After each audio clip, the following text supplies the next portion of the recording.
हम मन शांत करना चाहते हैं तो हमें क्रोध, लोभ, मोह, अहंकार को तुरंत छोड़ देना चाहिए। इन बुराइयों की वजह से हमारा मन अशांत रहता है, शांति नहीं मिलती है। ऐसी सीख गौतम बुद्ध ने कई सालों पहले उस वक्त की पीढ़ी को क्यों दी थी? इसके पीछे का रहस्य क्या है? आज इसी रहस्य के बारे में हम गौतम बुद्ध की कहानियों के माध्यम से जानेंगे। तो बिना देर किए चलिए उन कहानियों की शुरुआत करते हैं। पहली कहानी, जिस व्यक्ति में होता है ये गुण, उसके सामने झुक जाती है सभी शक्तियां। एक बार महात्मा गौतम बुद्ध अपने शिष्यों के साथ किसी पर्वतीय स्थल पर ठहरे थे। शाम के समय वह अपने एक शिष्य के साथ भ्रमण के लिए निकले। दोनों प्रकृति के मोहक दृश्य का आनंद ले रहे थे। विशाल और मजबूत चट्टान को देख शिष्य के भीतर उत्सुकता जगी। उसने पूछा, इन चट्टानों में तो किसी का शासन नहीं होगा, क्योंकि ये अटल, अविचल और कठोर हैं। शिष्य की बात सुनकर बुद्ध बोले कि नहीं, इन शक्तिशाली चट्टानों पर भी किसी का शासन है। लोहे के प्रहार से इन चट्टानों के भी टुकड़े टुकड़े हो जाते हैं। इस पर शिष्य बोला, तब तो लोहा सर्वशक्तिशाली हुआ।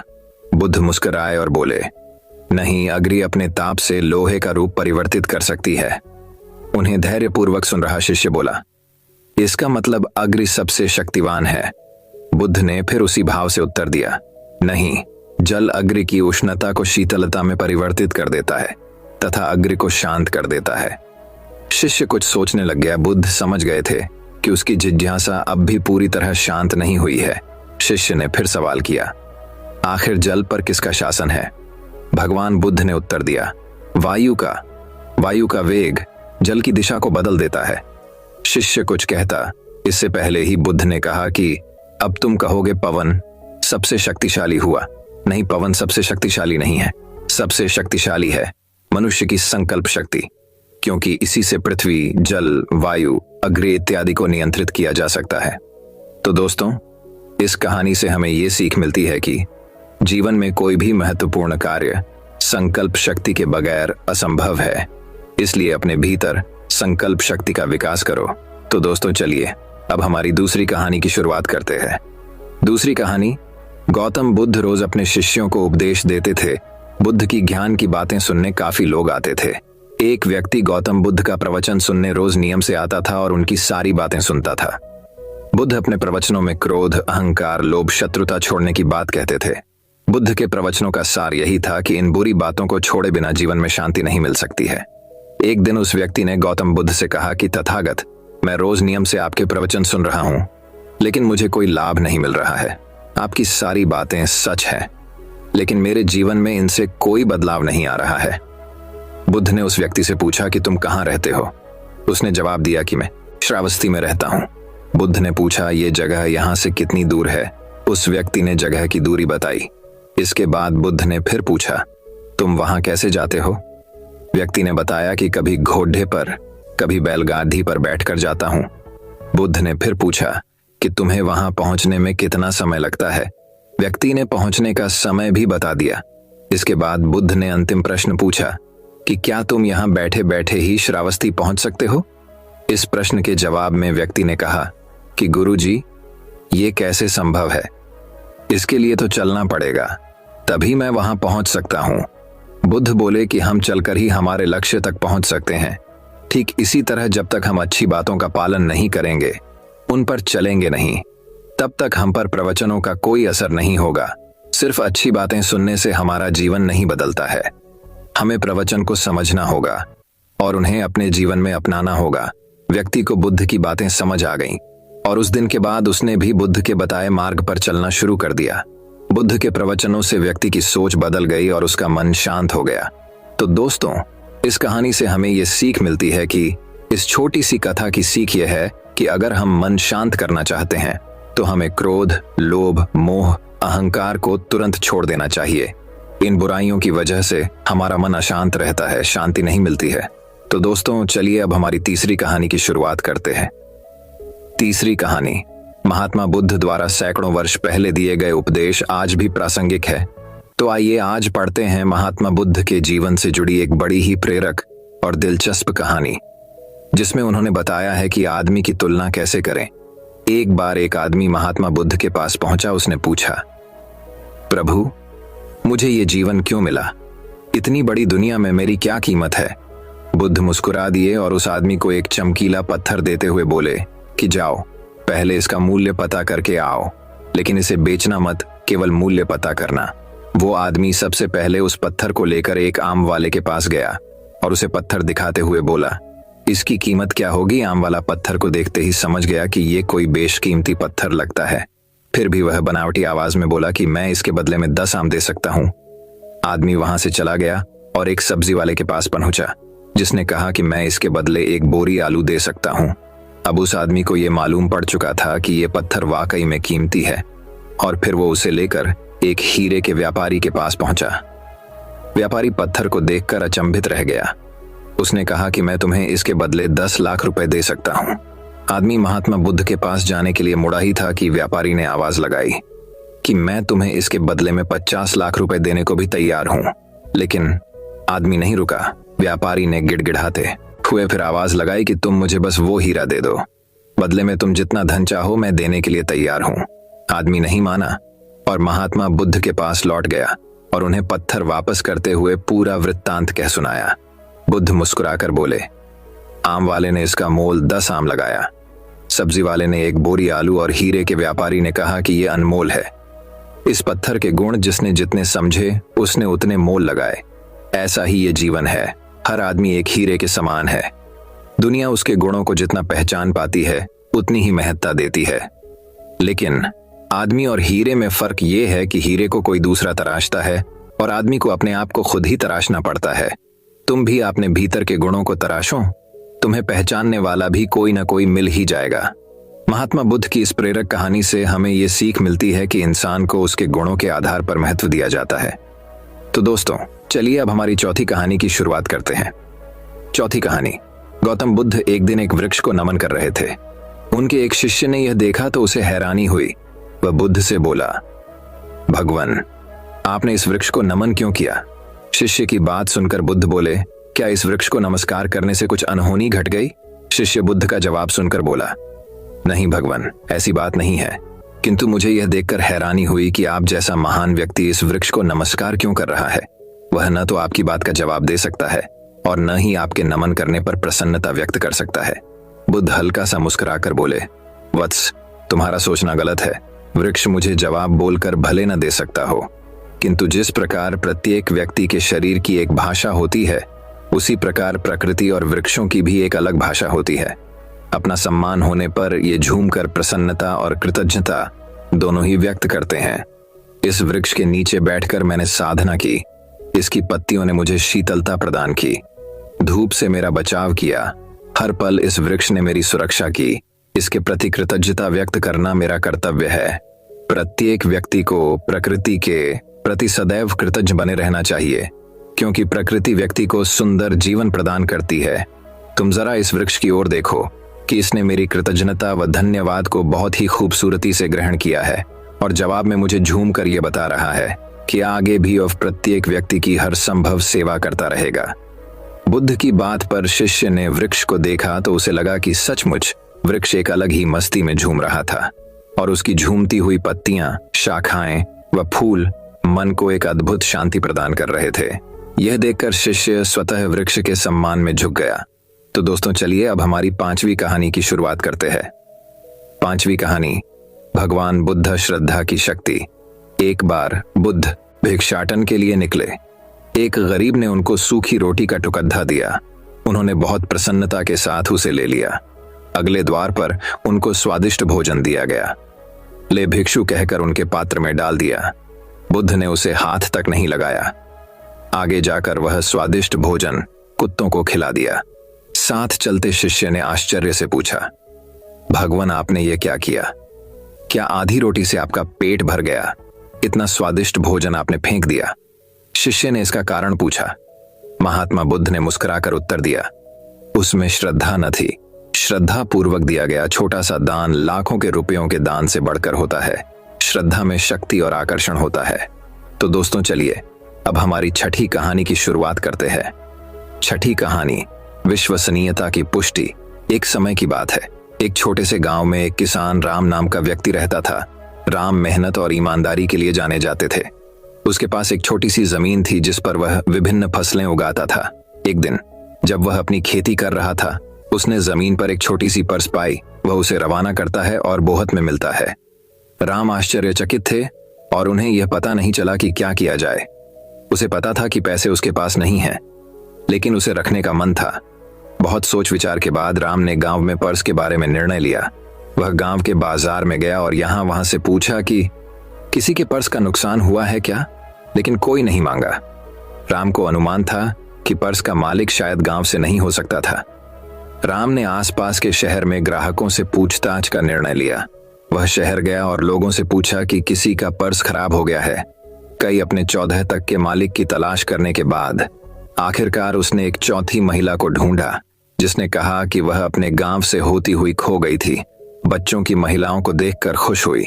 उन्होंने राम को धन्यवाद दिया और उनकी विश्वसनीयता के लिए एक समर्थक के तौर पर पेश किया। लेकिन राम ने राक्षसों से इनकार कर दिया और कहा, माता जी, यह मेरा कर्तव्य है कि मैं वापस आ जाऊं जो मेरा नहीं है। इष्ट की मदद करना अपना अपना समर्थक है। राम की सत्यता की खबर शहर में निकली और सभी उनकी अच्छी तरह से प्रशंसा करने लगे। राम की सत्यनिष्ठा ने उन्हें समुदाय में प्रतिष्ठित व्यक्ति बना दिया। कहानी का सिद्धांत है कि ईमानदारी सर्वश्रेष्ठ नीति है। इच्छा अनुसार ही आकर्षक क्यों न हो, कुछ ऐसी चीज रखने का जो हमारी नहीं है। सही चीज करना और उसे उसके सही मालिक को वापस लाना महत्वपूर्ण है। ईमानदारी न केवल सम्मान प्राप्त होता है, बल्कि इससे आत्मिक संतुष्टि और मन की शांति मिलती है। तो दोस्तों, चलिए अब हमारी 7वीं कहानी की शुरुआत करते हैं। 7वीं कहानी दोस्तों बात बहुत समय पहले की है। एक नगर में एक महान तलवारबाज रहता था। उसके जैसा तलवारबाज उस पूरे नगर में, तो क्या पूरे राज्य में नहीं था, राज्य भर में उसकी ख्याति फैली हुई थी। अपनी तलवारबाजी के दम पर उसने अपने राजा को कई युद्धों में जीत दिलवाई थी, इसलिए सभी उसका बहुत सम्मान करते थे। समय बीतने के साथ वह वृद्ध हो चला था। वह नहीं चाहता था कि उसकी कला उसके साथ ही इस दुनिया से चली जाए, इसलिए उसने पूरे राज्य में ऐलान करवाया कि जो भी तलवारबाजी सीखना चाहता है वह उसके पास आकर सीख सकता है। राज्य के कई युवक उसके पास आए और उसके शिष्य बनकर तलवारबाजी सीखने लगे। वह भी अपनी कला के हर गुण अपने शिष्यों को सिखाने लगा। उन शिष्यों में से एक शिष्य असाधारण था। उसने शीघ्र ही तलवारबाजी के सारे गुण सीख लिए और तलवारबाजी में पारंगत हो गया। पारंगत होने के बाद उसे अपनी तलवारबाजी पर घमंड हो गया। वह स्वयं को अपने गुरु से भी महान तलवारबाज समझने लगा, किंतु उसे अपने गुरु की जितनी प्रतिष्ठा प्राप्त नहीं थी। वह प्रतिष्ठा पाने के लिए नए उपाय सोचा करता। एक दिन उसने सोचा, क्यों ना तलवारबाजी का एक मुकाबला गुरु के साथ किया जाए।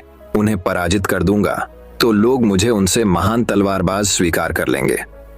उसने अपने वृद्ध गुरु को तलवारबाजी की चुनौती दे दी। गुरु ने वह चुनौती स्वीकार कर ली। 7 दिन बाद दोनों में मध्य तलवारबाजी का मुकाबला नियत किया गया। पूरे राज्य में इस मुकाबले की चर्चा थी। यहाँ तक कि राज्य के राजा भी वह मुकाबला देखने को आतुर थे। शिष्य को अपनी तलवारबाजी पर पूरा भरोसा था, किंतु दिन गुजरने के साथ उसका यह भरोसा कम होने लगा। उसे लगने लगा कि गुरु ने अवश्य तलवारबाजी की एक न एक विधा उसे नहीं सिखाई होगी। वह अपने गुरु पर नजर रखने लगा ताकि अभ्यास के दौरान यदि गुरु वह विधा प्रयोग करे तो उसे देखकर वह सीख सके। एक दिन उसने देखा कि गुरु कहीं जा रहा है। वह उसका पीछा करने लगा। गुरु लोहार के पास पहुंचा और लोहार को 15 फुट लंबी म्यान तैयार करने का आदेश दिया है। शिष्य ने सोचा, अवश्य ही गुरु 15 फुट लंबी तलवार बनवाकर उतनी दूर से ही उसका सिर कलम कर देने की योजना बना रहा है। बिना समय व्यर्थ किए वह एक अन्य लोहार के पास गया और उससे 16 फुट लंबी तलवार बनवा ली। मुकाबले का दिन आया। गुरु और शिष्य दोनों एक दूसरे के आमने सामने थे। जैसे ही मुकाबला शुरू हुआ, गुरु ने म्यान से तलवार निकालकर शिष्य की गर्दन पर रख दी। उधर शिष्य म्यान से अपनी 16 फुट लंबी तलवार निकालता ही रह गया। वास्तव में गुरु ने म्यान 15 फुट की बनवाई थी, किंतु उसकी तलवार एक सामान्य तलवार थी। जो लोग वहां गुरु शिष्य का सामना देखने आए थे, वो सभी उस शिष्य पर हंसने लगे। सबको खुद पर हंसता देख शिष्य ने गुरु से माफी मांगी और वहां से चला गया।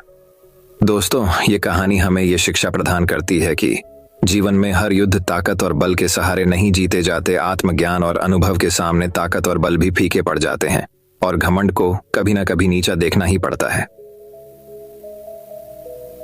अविसा कला पर घमंड कभी घमंड न करे। तो दोस्तों चलिए अब हमारी 8वीं कहानी की शुरुआत करते हैं। 8वीं कहानी, वही अब 8वीं कहानी कुछ इस प्रकार शुरू होती है। बात बहुत समय पहले की है। एक शाम रोज की तरह मेला सजा हुआ था। महिला, पुरुष और बच्चे सभी मेले का आनंद उठा रही थी। दुकानों में अच्छी खासी भीड़ उमड़ी हुई थी। उन्हीं दुकानों में से एक दुकान कांच से निर्मित वस्तुओं की थी, जिसमें कांच के बर्तन और गृह सज्जा की कई वस्तुएं बिक रही थीं। अन्य दुकानों की अपेक्षा उस दुकान में लोगों की भीड़ कुछ कम थी। एक जौहरी भी उस दिन मेले में घूम रहा था। घूमते घूमते जब वह उस दुकान के पास से गुजरा तो उसकी नजर एक चमकते हुए कांच के टुकड़े पर अटक गई। उसकी पारखी नजर तुरंत ताड़ गई कि वह कोई साधारण कांच का टुकड़ा नहीं बल्कि बेशकीमती हीरा है। वह समझ गया कि दुकानदार इस बात से अनभिज्ञ है।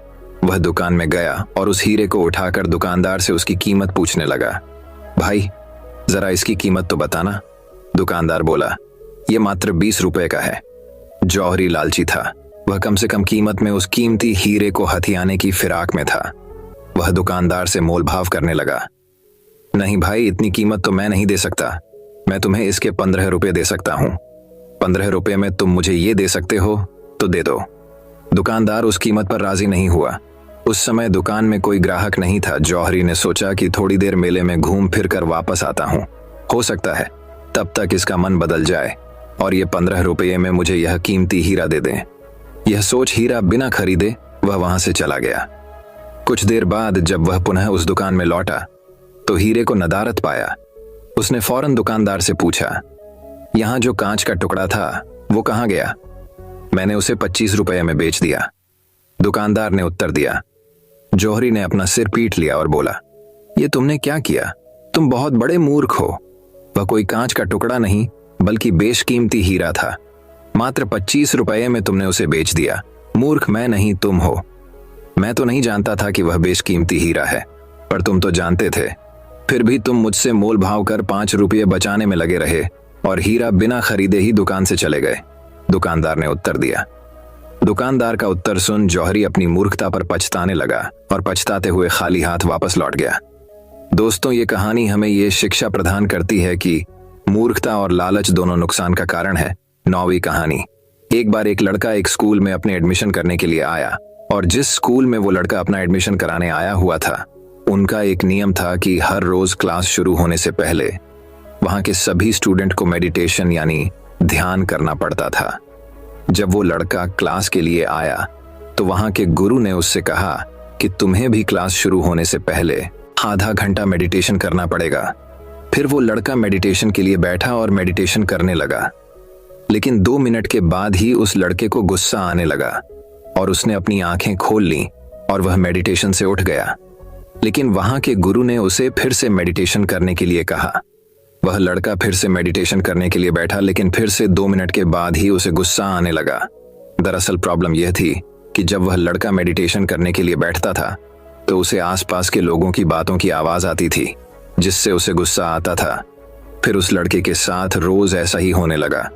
3 दिन बीतने के बाद उसने अपनी यह प्रॉब्लम उस स्कूल के एक गुरु कोपताई को बता दी और उस लड़के ने उस गुरु को यह भी कहा कि जब हम मेडिटेशन करते हैं तो यहाँ के लोगों को बातें करने के लिए मना कीजिए, क्योंकि यह जो डिस्टरबेंस होता है तभी मुझे गुस्सा आता है। और जब मैं मेडिटेशन करता हूं और कोई मुझे डिस्टर्ब करता है तो मेरा मन उस इंसान को मारने के लिए या डांटने के लिए करता है। इसीलिए मुझे मेडिटेशन करने के लिए शांत माहौल चाहिए। तो उस स्कूल के गुरु ने उस लड़के से कहा, तुम कुछ भी कर लो, लोग तुम्हें हर जगह डिस्टर्ब करेंगे। तुम्हें अपने गुस्से पर काबू करना पड़ेगा। और अगर फिर भी तुम चाहते हो कि तुम्हें एक शांत माहौल चाहिए तो कल से तुम उस नदी के पास मेडिटेशन करना। वहां पर तुम्हें बातों की आवाज नहीं आएगी। वो लड़का अगले दिन नदी के पास मेडिटेशन करने लगा। जब वह मेडिटेशन करने के लिए बैठा तो थोड़ी देर के बाद वहां से एक आदमी अपना कुत्ता लेकर जा रहा था। उस कुत्ते की आवाज से उस लड़के को डिस्टर्ब हुआ और उसे गुस्सा आ गया और फिर से 3 दिन तक उसके साथ ऐसा ही हुआ। फिर उस लड़के ने सोचा, क्यों ना मैं नदी के बीच में जाकर मेडिटेशन करूं, वहां पर मुझे कोई डिस्टर्ब नहीं करेगा। वह लड़का एक नाव लेकर नदी के बीचों बीच चला गया और वहां पर मेडिटेशन करने लगा।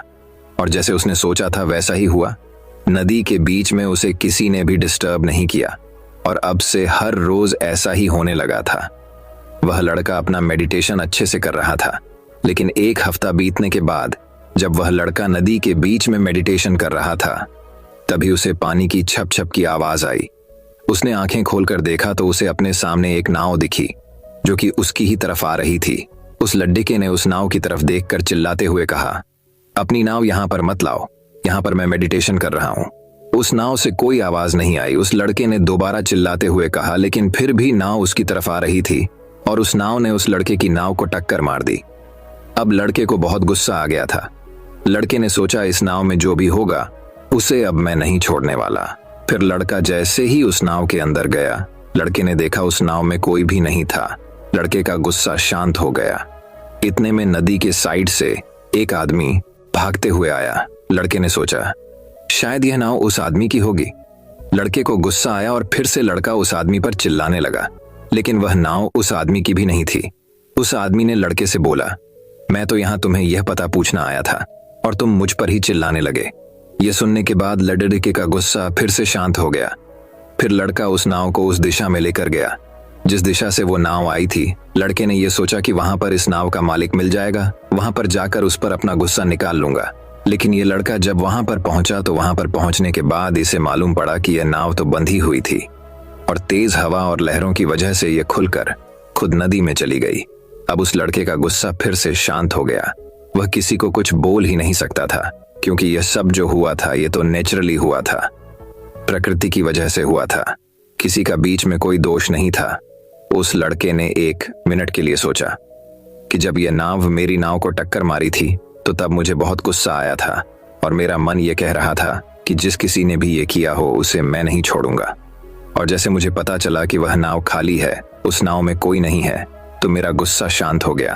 और जब मुझे ये पता चला कि नाव किसी इंसान की वजह से नहीं बल्कि हवा की वजह से नेचुरली खुल गई थी, तो मैं अपने गुस्से को भूल गया। यही चीज होती है हमारे साथ भी। जब हमें किसी चीज पर गुस्सा आता है और वह चीज किसी इंसान की वजह से होती है, तो हम अपना गुस्सा उस इंसान पर तो निकाल लेते हैं, लेकिन अगर कोई चीज प्रकृति की वजह से होती है, नेचुरली होती है, तो हम अपना गुस्सा किसी पर भी निकाल नहीं सकते और हम अपने गुस्से को भूल जाते हैं। क्यों ना अगर हम हर बार ऐसे ही सोचें, जब हमें गुस्सा आए किसी इंसान की वजह से, तो हम ये सोचे कि अगर यह प्रकृति की वजह से होता तो क्या हम उस इंसान पर चिल्लाते। मैंने बहुत से लोग देखे हैं जो अपने गुस्से को जरा भी कंट्रोल नहीं कर सकते और फिर जिंदगी भर पछताते रहते हैं, क्योंकि गुस्से में इंसान नहीं रहता, जानवर बन जाता है या दरिंदा बन जाता है। याद रखिए, आप अपने गुस्से में एक पल के लिए सब्र कर लेते हैं तो आप 1000 दिनों के दुख से बच जाएंगे। तो दोस्तों, इस कहानी से हमें यह सीख मिलती है कि मर्द वह नहीं है जो सामने वाले को उठाकर पछाड़ दे, बल्कि मर्द तो वह है जो गुस्से के हालात में खुद को काबू कर ले। 10वीं कहानी। एक नाव की कहानी। एक समय की बात है, एक बड़ा सा जहाज तूफान होने की वजह से डूब गया और उस जहाज में जितने भी लोग थे वह उस जहाज समेत डूब गए, सिर्फ एक आदमी को छोड़कर। वह आदमी वहां से बच निकला और एक सुनसान आइलैंड पर जाकर बेहोश होकर गिर गया। सुबह जब उस आदमी को होश आया तो उसने देखा कि वह एक सुनसान आइलैंड पर था, जहां पर दूर दूर तक कोई भी नजर नहीं आ रहा था। वह आदमी ऊपर वाले की तरफ देखकर दुआ मांगने लगा कि मेरी मदद करो, इस सुनसान आइलैंड पर किसी न किसी को भेज दो। लेकिन वहां उसकी मदद के लिए कोई भी नहीं आया। दिन गुजरते गए और वो आदमी रोज ऊपर वाले से मदद के लिए दुआ करता रहता। फिर कुछ दिनों बाद उसने दुआ करना ही छोड़ दिया। उस आदमी ने वहां से बचने की उम्मीद ही खो दी। उसका सब्र टूट चुका था। तभी उस आदमी ने लड़कियां इकट्ठा की और उनसे एक टेंट बनाए। उसने नारियल के पेड़ से बहुत सारे नारियल तोड़े और खाने के लिए मछलियां पकड़ने लगा। पूरी 15 से 20 दिन निकल चुके थे और उस आदमी ने यहां से निकलने की पूरी उम्मीद खो चुकी थी। इसीलिए उसने तकरीबन 20 दिन की मेहनत के बाद वहीं पर एक लड़कियों का घर बना लिया था। एक दिन जब वह जंगल में नारियल तोड़ने के लिए गया और वापस आया तो उसने देखा कि उसने जो घर बनाया था उसमें आग लग चुकी थी और वह घर पूरी तरह से जलकर राख हो गया था। तभी उसने ऊपर वाले की तरफ देखा और कहने लगा कि मैंने आपसे मदद मांगी तो आपने मेरी मदद नहीं की। फिर जब मैं रहने के लिए एक घर बनाया तो आपने उसे भी जला दिया। वह आदमी सारी रात ऊपर वाले को कोसता रहा और वहीं सो गया। जब वह सुबह उठा तो उसने देखा कि एक बहुत बड़ा जहाज उस आइलैंड के किनारे पर खड़ा हुआ है। वह आदमी यह देखकर बहुत खुश हो गया और तुरंत जहाज पर चढ़ गया। जब उसने पायलट से पूछा कि उन्हें कैसे पता चला कि वह इस सुनसान आइलैंड पर है, तब पायलट ने कहा कि कल तुमने जो आग जलाकर हमें सिग्नल भेजा था, उसी की वजह से हम आइलैंड पर आए हैं। तभी उस आदमी ने कहा कि मैंने तो कोई सिग्नल नहीं भेजा था। तभी वह आदमी सोचने लगा और उसे याद आया कि रात में जो उसका टेंट जल गया था, जो उसने घर बनाया था जो जल चुका था, शायद उसी की वजह से ये लोग यहाँ पर आए हैं। तभी वह आदमी ऊपर देखकर खुशी से चिल्लाने लगता है। सेम चीज हमारे साथ भी होती है। हम सब रोज कई सारी प्लानिंग करते हैं और अगर चीज हमारी प्लानिंग के हिसाब से नहीं होती है तब हम बौखला जाते हैं। किसी चीज को लेकर हमारी उम्मीद पूरी तरह से टूट जाती है। हमारा सब्र हमें आवाज देने लग जाता है और हम ऊपर वाले को ब्लेम करने लग जाते हैं, लेकिन आपको नहीं पता कि उसका प्लान आपके लिए क्या है। आप उसका अंदाजा भी नहीं लगा सकते। वह लाखों करोड़ों लोगों की जिंदगी चलता है। उसे सब पता है कि कब किसे क्या देना है और क्या नहीं। भी आपकी लाइफ में बड़ा हो रहा हो, जब चीजें आपके हिसाब से नहीं हो रही हो, तब उस पर भरोसा रखना। उसके पास जरूर आपके लिए कोई प्लान है। वह दूसरा दरवाजा खोले बिना पहला दरवाजा बंद नहीं करता। कभी भी उम्मीद मत छोड़ना। 11वीं कहानी। एक वक्त की बात है। एक बहुत बड़ा कामयाब आदमी जो बहुत बड़ा बिजनेसमैन था, वह एक पार्क में बहुत ही उदास बैठा हुआ था। इतना उदास जैसे उसका सब कुछ खत्म हो चुका हो। लेकिन सच्चाई यह थी कि शायद ही कोई दूसरा इंसान उस शहर में उसकी जितना कामयाब था। और उसके पिता भी पास ही में टहल रहे थे। वो उसे उदास देखकर उसके पास आकर बैठ गए और उससे उदास होने की वजह पूछी। उसने उदास होने की वजह जब अपने पिता को बताई, मुझे लगता है कि हम सबके उदास होने की वजह भी ज्यादातर वही होती है। उसने कहा कि मैं जब स्कूल में था तब मुझे लगता था कि जब मैं फर्स्ट पोजीशन पर आऊंगा तो मुझे बहुत खुशी होगी। तो मैं फर्स्ट पोजीशन पर आया, लेकिन 2 दिन तक खुशी हुई, फिर सब नॉर्मल। फिर मुझे लगा कि अगर मैं स्कूल पास कर जाऊंगा तब लाइफ बहुत अच्छी हो जाएगी। वो भी पास कर गया, फिर भी सब नॉर्मल रहा। उसके बाद लगा ग्रेजुएट हो जाऊंगा तब लाइफ अच्छी हो जाएगी। ग्रेजुएट भी हो गया, फिर भी लाइफ नॉर्मल। उसके बाद मुझे लगा कि मैं अच्छी नौकरी हासिल कर लूंगा तब लाइफ अच्छी हो जाएगी।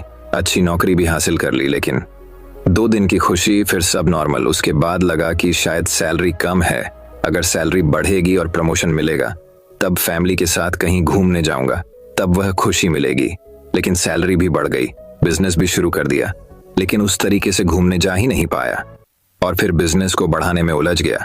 और ऐसी कितनी तरह की खुशियां हैं जिनका मैं सिर्फ इंतजार ही करता रह गया, लेकिन वह कभी आई ही नहीं। और अब ऐसा लगता है कि वह खुशियां शायद कभी आएंगे ही नहीं, क्योंकि इतना सब कुछ मिलने के बाद भी नहीं आई तो आप कहां से आएगी। ये सब सुनने के बाद उसके पिता उसकी बात समझ गए और उसे उसी पार्क के पास एक बगीचे में ले गए जहां पर बहुत सारे तरह तरह के फूलों की लंबी लाइन थी। उसके पिता ने उससे कहा कि मैं तुम्हें तुम्हारी बात का जवाब बाद में दूंगा, पहले इधर आओ और एक काम करो। ये जो फूलों की लाइन है, तुम्हें इसके साइड से चलना है और इन फूलों में से सबसे अच्छा दिखने वाला फूल तोड़ कर लाना है। लेकिन एक शर्त है, इस पूरी लाइन में तुम पीछे मुड़कर नहीं देख सकते हो और ना ही तुम पीछे वापस आ सकते हो। सिर्फ आगे देख सकते हो और आगे ही बढ़ सकते हो। अब उस आदमी ने उन फूलों की लाइन के साइड से चलना शुरू किया। बहुत सारे अच्छे अच्छे फूल उन फूलों की लाइन में लगे हुए थे, अलग अलग कलर के, अलग अलग खुशबू के। तो वो आदमी जब भी किसी फूल को तोड़ने के बारे में सोचता तो उसे लगता कि शायद आगे अभी बहुत लंबी लाइन लगी हुई है, इससे भी सुंदर और इससे भी बढ़िया फूल आगे मिल जाएगा। तो इसलिए वह उस फूल को छोड़कर वहां से आगे बढ़ जाता। अब वह पीछे जा नहीं सकता था और आगे लाइन छोटी होती जा रही थी। तो ऐसा करते करते वो उस लाइन के आखिर में पहुंच गया जहां पर थोड़े ही फूल थे और उनमें से भी ज्यादातर मुरझाए हुए थे। 12वीं कहानी। एक समय की बात है, एक कारपेंटर था जो बहुत अच्छे अच्छे घर बनाया करता था। वह अपने बॉस का सबसे अच्छा कारीगर था। उस कारपेंटर के जैसा घर पूरे शहर में कोई नहीं बन सकता था। जब भी कोई इंसान उसके हाथ से बना हुआ घर देखता तो वो उसकी बड़ी तारीफ क्या करता। यह कारपेंटर 40 साल से अपने बॉस के लिए काम कर रहा था। अब उसकी उम्र 60 साल की हो गई थी। उसने सोचा कि मुझे अब रिटायरमेंट ले लेनी चाहिए, तो वो अपने बॉस के पास पहुंचा और बॉस से कहा कि बॉस, मुझे अब रिटायरमेंट चाहिए। मैं 40 साल आपके साथ मिलकर बहुत अच्छा काम किया है, अरे अच्छे अच्छे घर बनाए हैं, और अब मैं रिटायर होना चाहता हूं। तभी उसके बॉस ने उसे रोका और कहा, मेरे पास एक बहुत बड़ा प्रोजेक्ट आया है और मैं चाहता हूं कि तुम ही उसे पूरा करो। और यह प्रोजेक्ट पूरा करने के बाद तुम चाहो तो रिटायरमेंट ले सकते हो, तुम्हें कोई नहीं रोकेगा। तो अब वह बेचारा कारपेंटर रिटायर होने के मूड से आया था।